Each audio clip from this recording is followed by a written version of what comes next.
All right, let's talk chrome for a second. So this pipe down here, close to the foot pegs, if you get your boot too close to there, or your leg, or your glove, or your pants, or something, and it touches it while it's hot, it's gonna melt plastic on there. And that is not going to come off with your turtle wax. What you're gonna need is some of this right here. Mother's mag and aluminum polish. Doesn't necessarily say chrome right on it, but trust me, this is the stuff.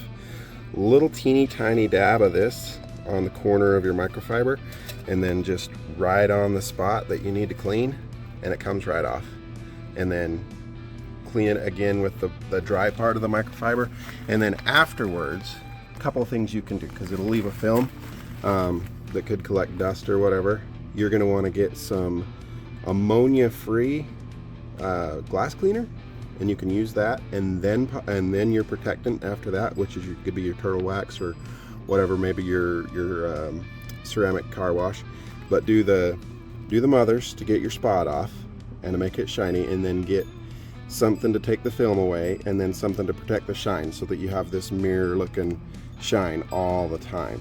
And it's relatively easy to maintain if you have that turtle wax.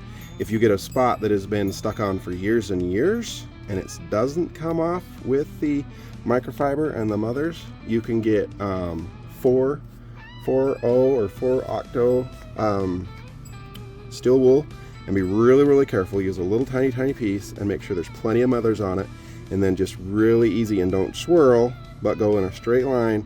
Just really careful, don't push the steel wool. It's got to be the 4O, can't be any stronger. It's got to be the finest steel wool you can get, and just barely even touch the spot. You'll feel it scrubbing, you won't have to, and it's really not going to take much, but it'll take it off. I had a couple of black spots on here from the previous owner that never got taken care of, and it took it right off. Also, I had a spot back here where my idiot self touched it with my gloves on and left some big glove fingerprints, and it mostly came off with the microfiber and the mothers, but then the steel wool just finished taking it off, and you can't tell.